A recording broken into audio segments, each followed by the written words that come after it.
I never imagined something like this could happen to me. People always say that betrayal cuts deepest when it comes from the ones you love, but I never thought I'd be the one learning that truth the hard way. My name is Jordan Reyes. I'm 33, single, and live a quiet life in suburban Maryland. By most standards, I'm doing fine. I have a stable job as a systems analyst, a modest condo I bought with my own savings, and a tight, predictable routine. That predictability was my comfort, until it shattered overnight. It started with a call from the bank. A woman with a clipped tone and a sense of urgency asked why I had missed the last 2 mortgage payments on a new loan. I blinked, half listening, assuming she had the wrong person. "I think there's been a mistake," I said. "I haven't taken out a new mortgage." She paused. "This loan was opened 3 months ago, Mr. Reyes. $100,000. Property listed as primary residence. Payments due on the 15th. You're 2 months behind." I pulled my phone away and stared at the screen, as if it might glitch and reveal some punchline. There was none. I asked her to send me the documents. She did. And within 10 minutes, my inbox held a digital copy of the mortgage agreement, signed in my name, with my social security number, address, everything. Except I had never seen it before in my life. At first, I thought it had to be identity theft. A scam. A data breach. Something. I went numb. Then cold. Then furious. I drove straight to my parents' house that evening. They lived 20 minutes away, in the same aging townhouse we'd grown up in. My mom opened the door with her usual smile. "Jordan. You didn't say you were coming. Come in, come in."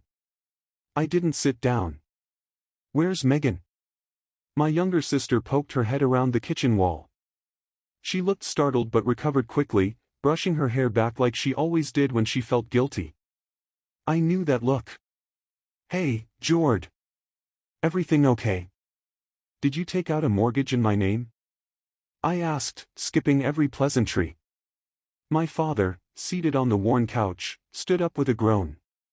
"Son, don't make a scene. Don't make a scene. Someone forged my signature on a $100,000 loan. You think I'm supposed to sit quietly and sip tea?" Megan stepped forward. "Okay, yes, but it's not what you think. I was falling behind on tuition, Ann. So you stole my identity?" "We didn't steal anything," my mother interjected. "We borrowed. Your family. It's not like it's going to a stranger." The silence that followed was deafening.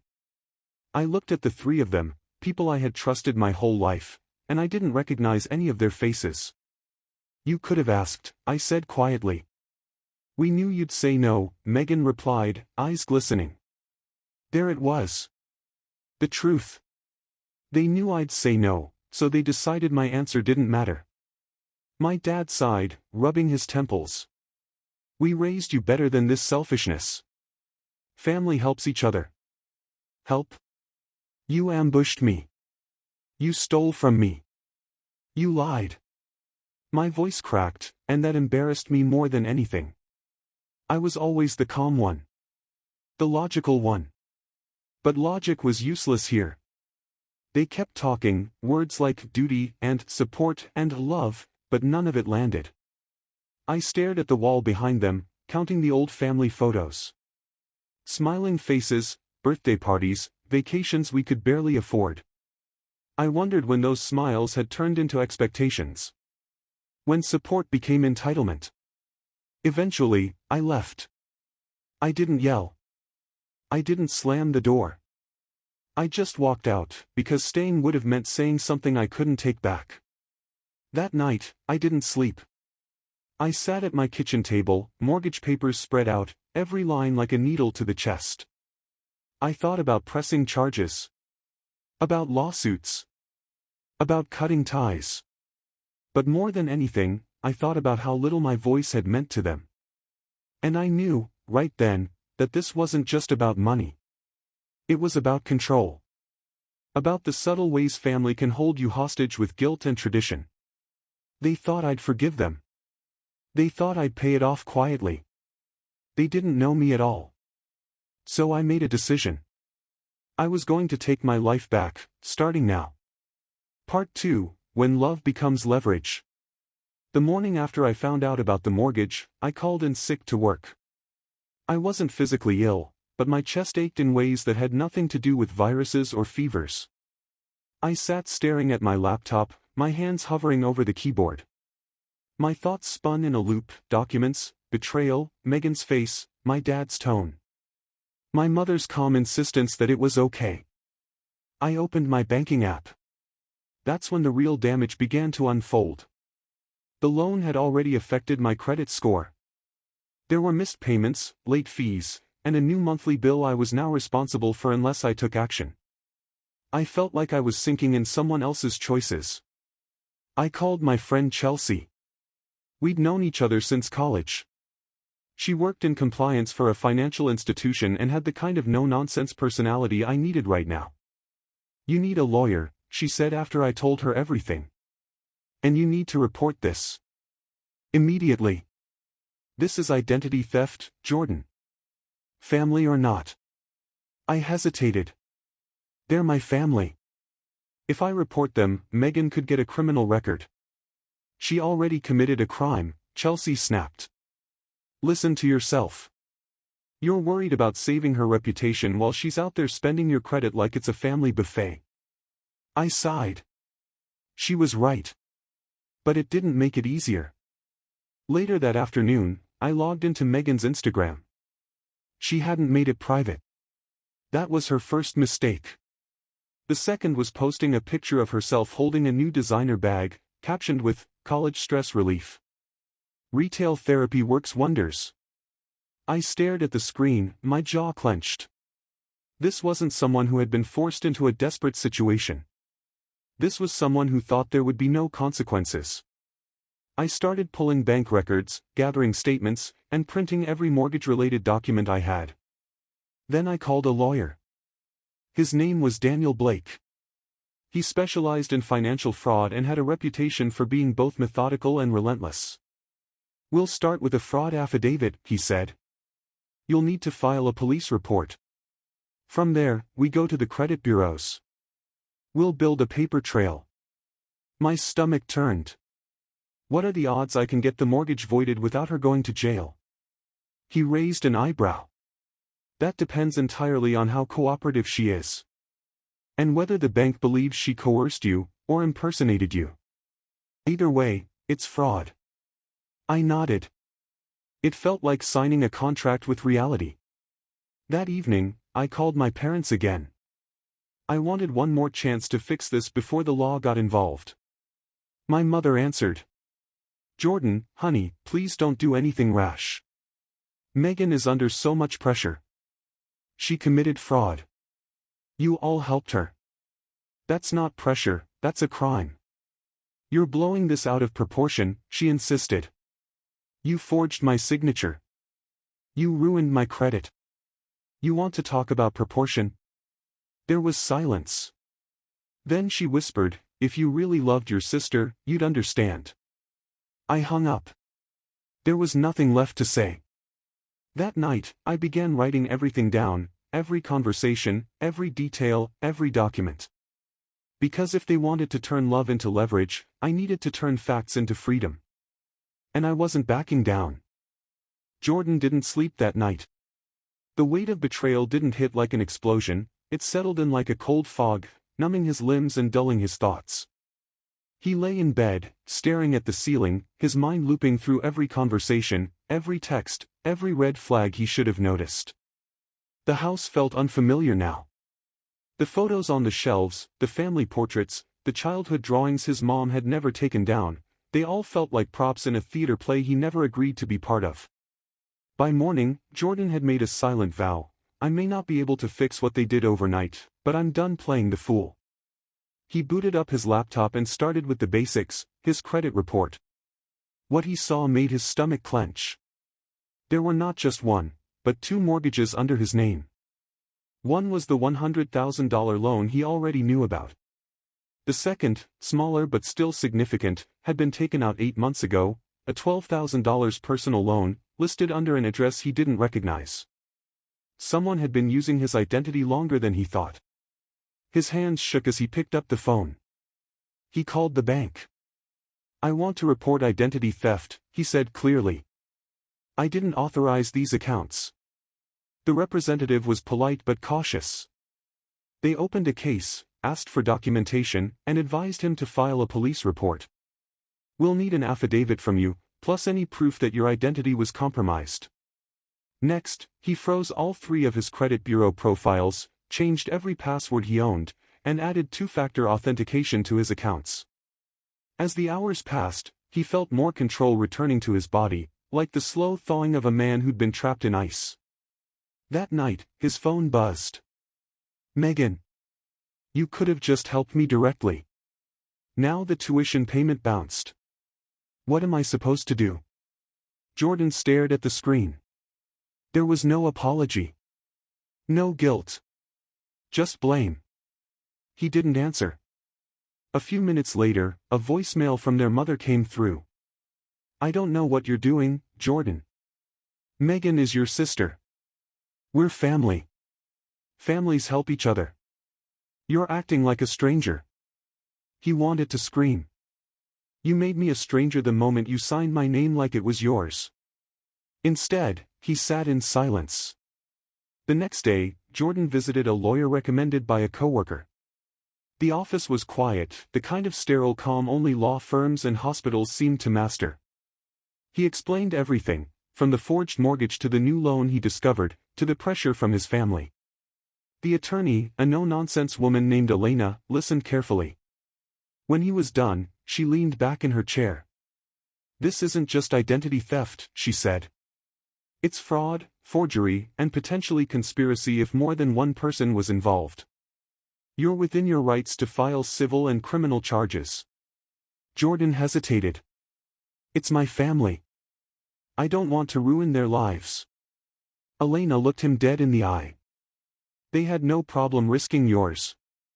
Those words echoed for days. He started compiling a folder, emails, credit reports, screenshots, bank letters, even social media posts. Megan's Instagram was a goldmine of carelessness. One post stood out: she was at a luxury spa, tagged 2 weeks after the mortgage was filed. The caption read, "Thanks babe for always treating me like a queen crown #blessed." It didn't take long for Jordan to piece things together. Babe was her boyfriend, Tyler. A charismatic, always hustling kind of guy with a flashy watch and vague job titles. Jordan never liked him. Now, he had a hunch: Tyler was the mastermind. He checked Megan's recent followers. Tyler's account was private, but Jordan still remembered his handle. He searched Reddit and a few shady complaint boards. And there it was.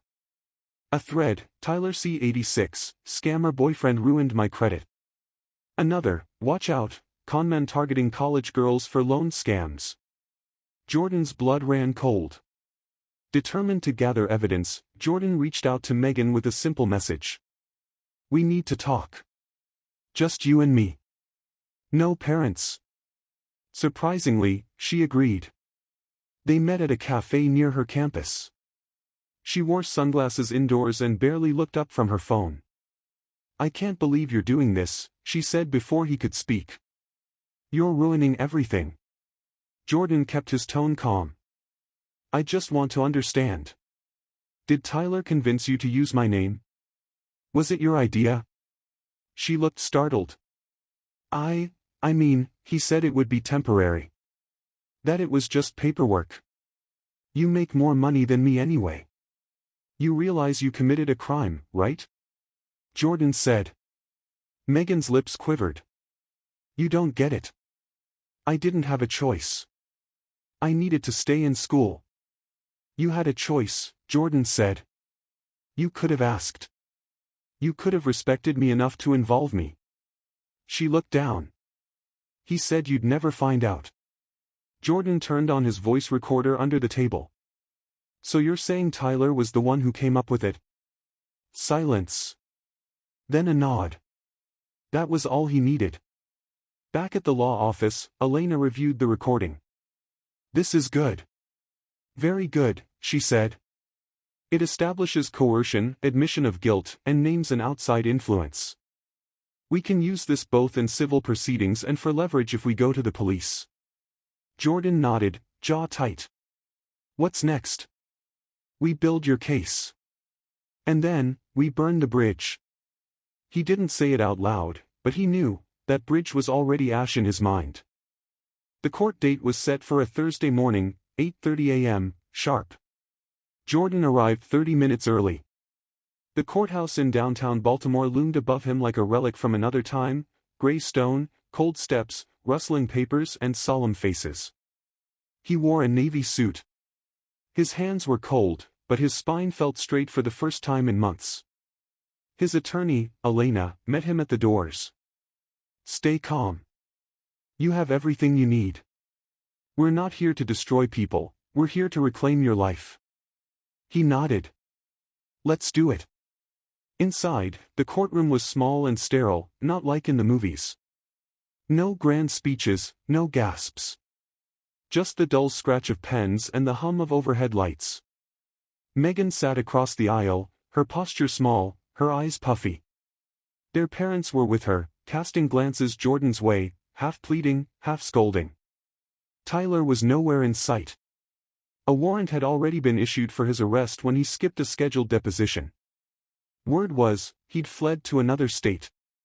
The judge, a stern woman in her 50s, reviewed the case with visible frustration. A mortgage of this size, signed under false identity, is not a matter of misunderstanding, it's fraud. Jordan's stomach twisted when Megan took the stand. She was visibly shaking. "I didn't mean to hurt my brother. I just thought it would be temporary." Tyler said it wasn't a big deal. He filled out the paperwork. He said he'd pay it back. The judge raised an eyebrow. "So you knowingly submitted a loan application in your brother's name?" Megan nodded, barely audible. "Yes, but I didn't realize how bad it was."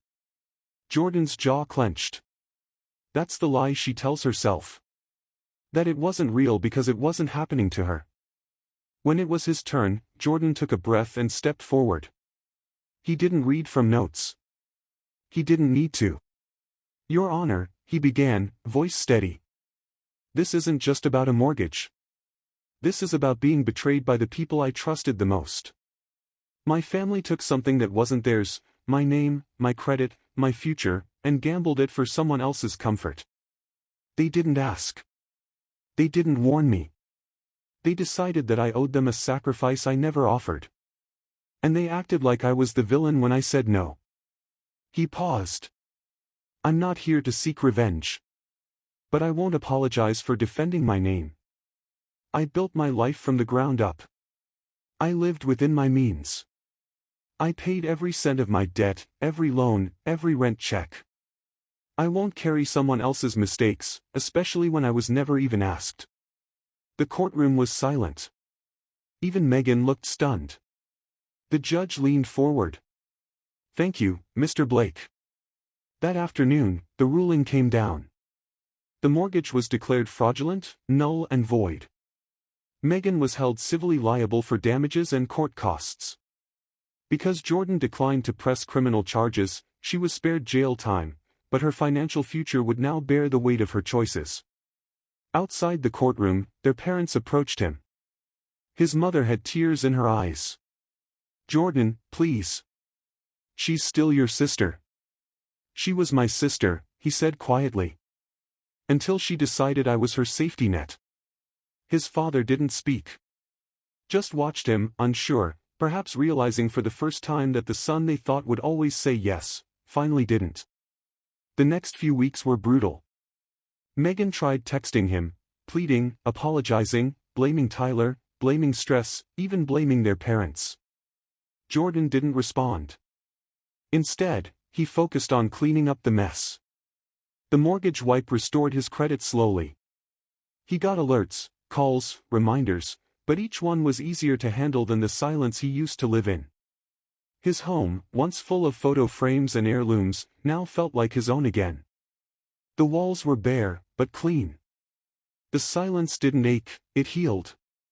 One night, he opened a drawer and pulled out a family photo from 10 years ago, a barbecue in their backyard, everyone laughing, Megan with ketchup on her cheek.